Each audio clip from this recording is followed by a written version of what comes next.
โพโลเพเล่มาฮอดพี่แล้วพี่น้องเอ้ยปะบัวป้าดพี่น้องคือสิจำได้เนาะอันนี้แม่นบอนใดบ่ได้มาจากเถื่อเป็นครั้งแรกที่ปะบัวมา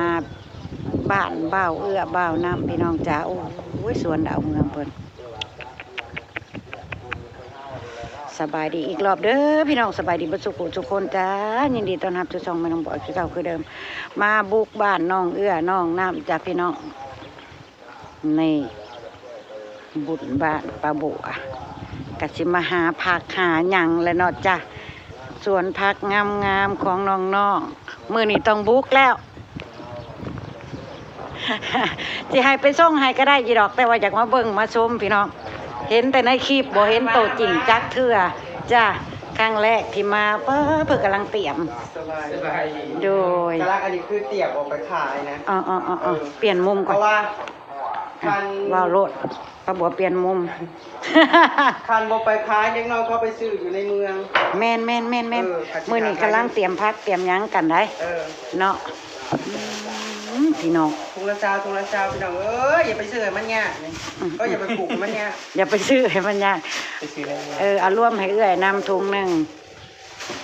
รวมเบิดดิหรือว่าจะจิตตัดอีกก็ได้เนาะนี่ก็คอร์สที่ให้มันโอ้ยคันว่าพื้นมาถึงสวนป่านนี้สิเอาอีหยังในถุงเนาะพี่น้องเนาะผู้บ่แล้วตัดเองเหรอบ่สิเลือกสิเอาตัวนี้เนี่ยนี่ว่าจะรอกันยังว่าตัดอีกอันนี้จงไว้ให้เจ้าได้นี่นะโอเคกะหล่ำโอ้ยเหลือ2หัวจ้าพอดีเลย2โลเปพอดีเฮ็ดขนมเฮ็ดใส่อันเมี่ยงข้าวปุ้น2โลเป50 บาทคนนี้ปะบัวพี่น้องอันนั้นเอาบ่ชิวเลยจ้ะเอาฮะ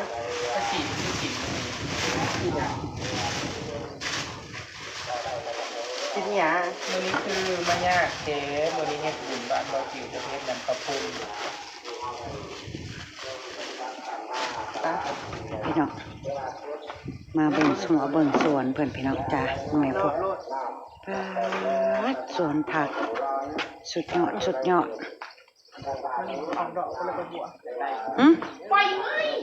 ไปไหมยัง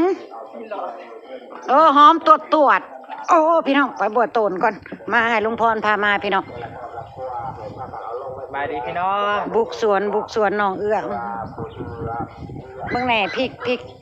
กอันเดียวกันตัวนี้กับปลาบัวปลูกอยู่นะแต่ว่าของปลาบัวงัวกัดไปเป็นที่เรียบร้อยจ้ะแม่คอดน้องเอื้ออยากจงไว้2หัวเพิ่นสิมาให้แม่กิน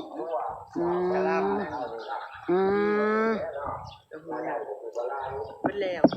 ขอย่างลงไปก่อนพี่น้องอันที่มันแตกนี่ที่มันแตกเขิบแล้วเอาขึ้นมานะ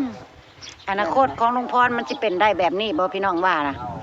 คอยว่าโบเป็นแน่นอนลุงพรเอาเขาปิดนั่นแหละจะเบิ่งในลุงพรเอาพริกอะไรน่ะพริกหวานโอ้ยพี่น้องเอามาสิใบมันอยู่กลางพวกนี้ละเขาก็ซ้อมใบเพิ่นมีฮอดพริกหวานหอนซอนกะหล่ำมึงได้ต้นบักใหญ่หัวยังน้อยๆเนาะแล้วใส่พุ่นแล้วใส่จับฮะใส่กี่หมูเอ้ยอันนี้ได้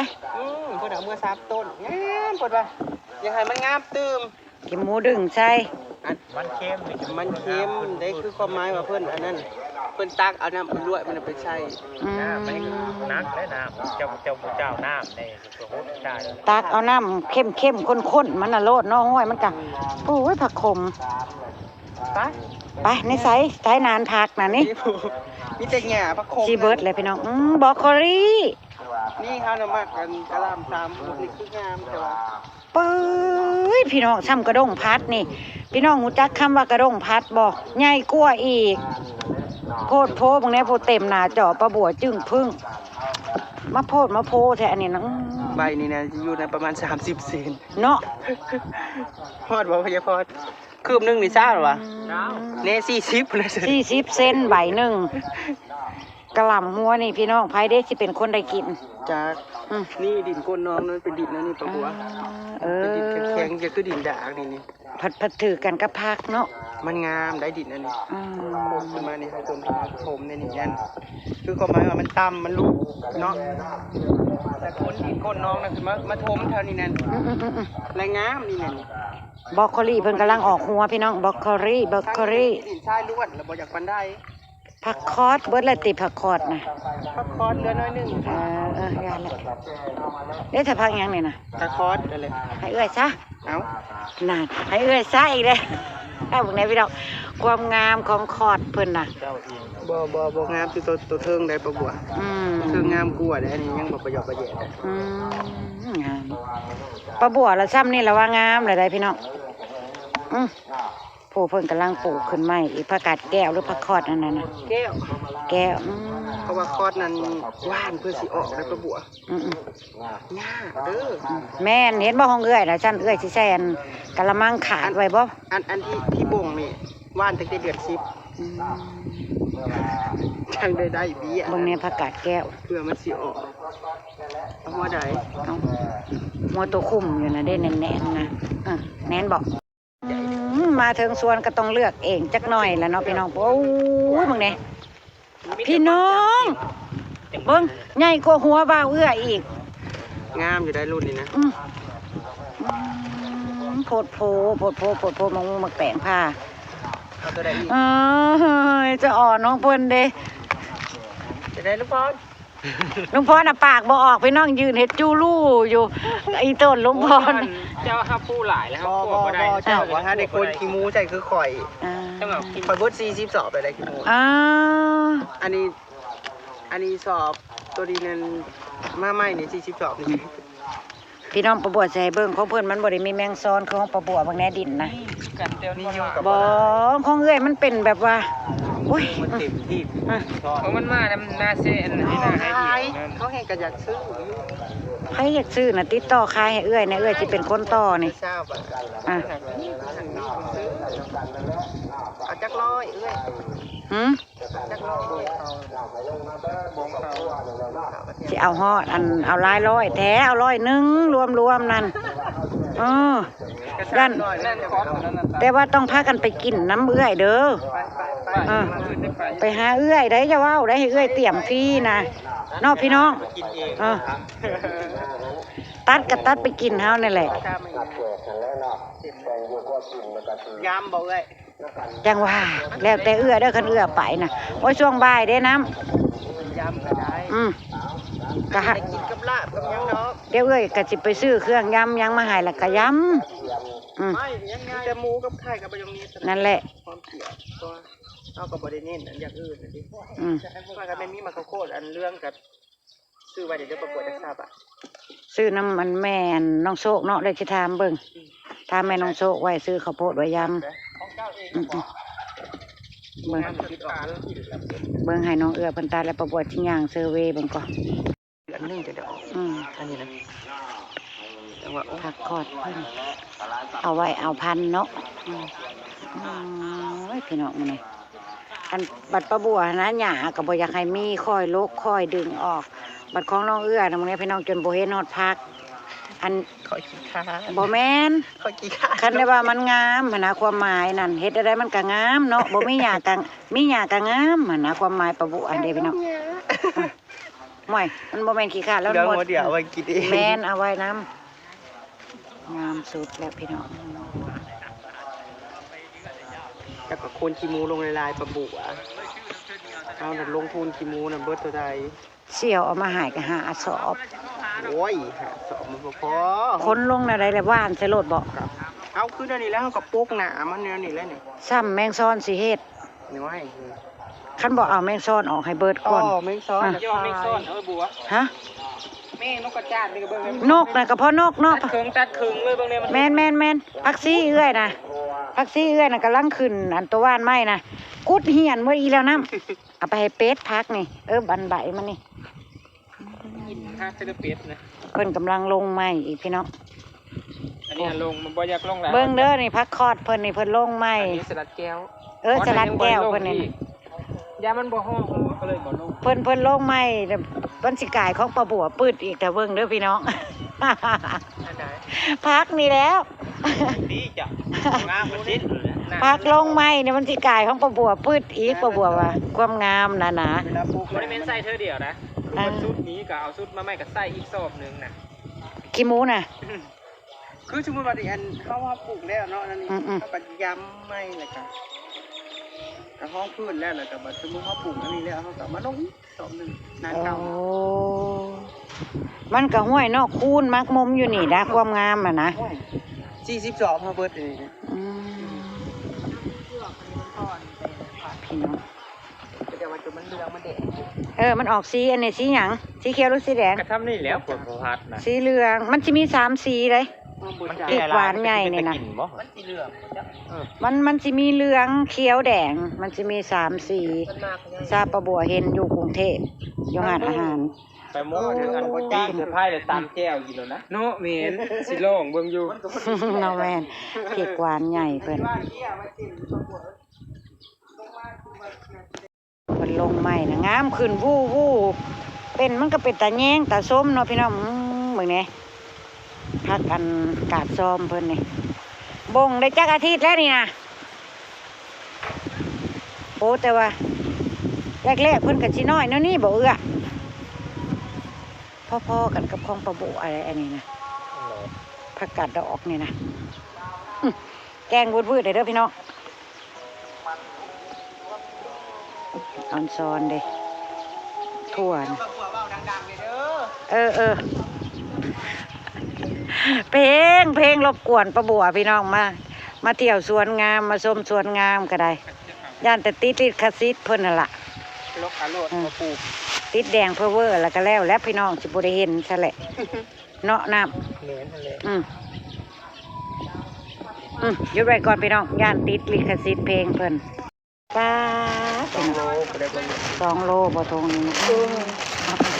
ประบัวมา โลกับพิเศษนะ มาบุกฮอดสวนจะมาซื้อผักบุญบ้านประบัว พิเศษเลยเนี่ย ขอบคุณค่ะน้องพิเศษค่ะ พิเศษ ขอบใจพี่น้องกา ทำมัว พอดีแลน้องๆไปกินข้าวปุ้นน้ำประบัวกับพากันยำกินเนาะ มันอายุบ่งามแต่กระแทมเลยนี่ แถมก็ได้บุญน้ำกันเนาะพักกะสิงามกว่าเก่าอีกละแถมไปเฮ็ดบุ อัน ญ นี้50 บาทแล้วพี่น้อง จ้า แต่ว่าอันนี้ก็คือเป็นราคาพิเศษของเพิ่น อ่า 50 บาท100นึง ร้อย ว่า หนึ่ สิ ง เอาอันนี้100นึงอันนี้ต่างหากบ่ 100เนาะเยอะแยะเนาะไปเอา แล้วแต่เอื้อแล้วคันว่าสิยำเฮ้ย มา3นึง อ่ะคันว่าสิยำมันพอบ่ซ้ำนี่ โอ้ยแขกหลายบ่ บ่จัก เนี่ยบอกภายในมา บอกเบิดคู่คนน่ะจักไผสิมา บอกไปทุกคน อ่ะ มาบ่แล้วหมู่ทุกคนเดี๋ยวนี้ หมู่หลวงพ่อจักแหละ ทุกพรหมู่จะละลายจำใด มันบ่ฮู้ดอก เจ้า หมูข่อย อืม บ่มีแล้วหมูข่อย แน่ ยันว่าหรือหมู่เฮ็ดเวียกนี่นั่นนี่น้ำกันครับแล้วมากินเฮ้ยนู่นนี่นั่นป่ะ บอกโยนแล้วนั่นน่ะ บอกอยู่แล้วเขามากใครจัง บ่เคยไปหาเขาเจ้าพี่น้องบอกตรงๆประบุอะน่ะ แบบมีบุญมีงานอืม เนี่ยก็ว่าสิมากันเสียงลายกันตื้มอีกหรือกับชาวบ้าน มาเติมใส่เพื่อไว้เนาะเพื่อมันบ่พอแล้วมันยากเฮ็ดบุญ อันนี้อันสมมติว่าอันนี้นะอันซ้ำนี่นั่นมีแต่ของเฮายำกินกันเองอันนะ เทื่อกะยันหมู่ลุงหมู่หยังนำ เจ้ามา หมู่อันอ้ายใหญ่ประบุอันเด้เพิ่นมาแต่ เดี๋ยวไปเอาเพิ่มอีกเจ้าบ้าน เพิ่นมาแต่ทำงานย่านว่าหมู่พวกเพิ่นมาลัดมาต้อนกะหันแหละเพื่อนั่นแหละลุงน้องบิ๊ก โอ้ย่านบ่พอเอาไม้อีกพี่น้องตัดไม้อีกโอ้ยเพลงกะพ่อใหญ่บ้านเพิ่นเปิดซุ้มแซวในบ่งงานบุญเนาะพี่น้องมองเพิ่นเตรียมงานนั่นเด้ได้เป็นที่เรียบร้อยพี่น้องครบจะครบบ่ครบกะยามันเนาะกินซ้ำนี่ล่ะ กินซ้ำ เบิ่งแน่น้องเพิ่นทั้งแจกทั้งแถมพี่น้องมาบุก พิ เจ เศ อ ษ หน้า ให้หลายเติบอยู่พี่ มา น้อง เคียงเอาบ่แม่นอู้กะลำแหน่เลยนี่นะนักพี่น้องในกะลำเลยนะ ปีเดียวได้หมดสองโลก อันนี้ขึ้นซ่ายเมื่อให้เปิ้นปลูกพี่น้องเพราะว่าได้หมักหลาย ซื้อร้อยเจ้าพวกนี้พวกจนเหี่ยวเมื่อบ่หวานบ่ไหวพี่น้อง ๆในราคาพิเศษแถมน้ อ๋อก็ได้บุญได้กุศลน้ำกัน มือ จ้า บุญสำหรับดีเกียบทำนี้ผมนะ เจ๊เจี๊ยบบ่สบายพี่น้องมือบุญพระเจ๊เจี๊ยบเพิ่นบ่สบายเป็นหวัด นอนก็รอ เป็นไข้หวัด ำแล้วก็จะสิไปเลาะคล้ายพานในบ้านแล้วก็สิออกทางบ้านเจ้าแน่เพื่อว่าทางบ้านเจ้าคือ แล้ว สิ สี ค ให้ ล้ายๆ บ้านแค่จอดเคียง ตายแล้วแหละ ทำ เจ๊ แบบ พา เสีย ย มันไปให้ แม่น้องโชคได้เพิ่นเลาะแต่เช้าพุ่นเลาะก็มีตั้งแต่อันสลัดกับกะหล่ำมันซุ่มนี่น่ะบ่มีเด้ซุ่มนี่น่ะเพิ่นบ่มีเบิ่งมีใบชาเขามีใบชาจังไห้ใบชาเราคงเว้ยเรา ไปได้เศร้าด้วยบ้านลา เราใส่รถเข็นเลาะสุกอยู่โอ้ย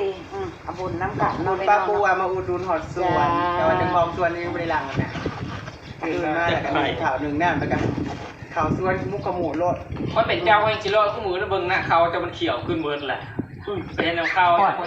เอกที่บดีก็พยพร ลงพื้นคุยเล่งกว่าพลาดเส้นดำ พึ่งงามเด็ของเขาน่ะนะ ใส่ผสมรวมมันจัง เขาคือได้ถึง100 200 บอก ตั้งฉาก หน้าแจ้งมันได้ ก็ขึ้นสาย มันคุย ฮะ เขาคือได้ถึง100 200เฮ็ดเบิ่งกันนะจุเจ้า เฮ็ดปีนานที่ตั้งเฮ็ดอีลีรอ เป็น ที่ นา ตั้ง แซ เฮ็ ง ดนาแซงบ่ปลูกดอกพักนี่ให้น้องเอื้อน้อง เห็น น้ำ ภาคครึ่งก็ได้อยู่ ปลูกเพราะจะได้กินเอาพี่น้องบ่ เฮ็ดบ่เป็นเออ ข่าวนึงได้อีกบ่จ้า โอ้ย แต่ แต่ วั วัน น โน โน ก ก่อนมันบอกจะมันไหวนะนกกระ บ่ จา ไว้ ย น้ำนกกันเฮ็ดผู้เดียวนั่นก็คือเพิ่นว่าแล้ว เอา ซื้อ เล่าก็เฮ็ดผู้เดียวแล้วแต่ก็คือได้ เมนยุทธเจ้าบ่ได้ไปใส่ช่วงนั้นเด้ช่วง ได้แต่ช่วงเขาใส่น้ำนมน่ะบ่ จะไล่ได้ช่วงนั้นมันใช่เลยแหละ สิลองเบิ่งอยู่สิลอง มันออก สิ มี ลอง เขานกมันก็มีแต่ช่วงเดียวนั่นแหละ กินแต่ช่วงมันรีบกินน้ำนมมา ชื่อเบียร์แล้วที่เป็นจ้างทางเราคู่เป็นเมื่อไหร่ช่อยตับตึมตับเลย เอ้ยพ่อใหญ่พอ เอาปากกระโปงมาจูด ได้จะทงมือเดียว ใส่องค์เดียวจะหลอกเขานะครับเอาดูกันใน บ่พอกันสิตรงน่ะ อันนี้จะให้ได้พี่สร้างแต่ว่าที่แรกนะว่าจะเอากระล่ำไปเลาะขายแต่ นั่นหนูมี มันเบิร์ดบัก ยังสองหัว มันเบิร์ดบางบุญนะว่าคำนั่นซาวหัวม่วนเอาหัว แต่ว่าลุงพรกับคันได้ก็สิได้กะล่ำเด้อพี่น้องเด้อกะล่ำแล้วก็กำลัง แต่ว่า ขึ้น แต่ว่าปีหน้าสิว่านดีอ่ะไม่ได้ดีแล้วก็สิ ที่จริงกูเป็นกูนี่เนาะ ว่าดี สอง ปีหน้าจังได้ปีหน้าก็อยู่เฮือนใหม่แหละ ยังว่าสิเทพื้นนี่ กับบ่ได้เงินเที่ยวอื่น กระจุกอีก ไปให้น้องเลือกเพิ่นไปหาหลอกขายพาขายหยังก็บอกกันสิกลับไปเตรียมห่อก็ต้มขนมไปละจ้าพี่น้องพบกันคลิปหน้าจ้าสบายดี อันยังเจ๊กำลังเตรียมสิเป็น เดี๋ยวเพิ่นก็สิมาซื้อผัก เช้า มาซื้อฮอดเงินฮอดจานพุ่นเด้อพี่น้องบ่ธรรมดาเด้อคันมันมีเนี่ยเนาะผัก กะลำนะยอมกะลำนะตีกันแท้ ไผทันก็ได้เนาะกะหลำเนาะ บ่เฮาเองน่ะก็พอได้กินอยู่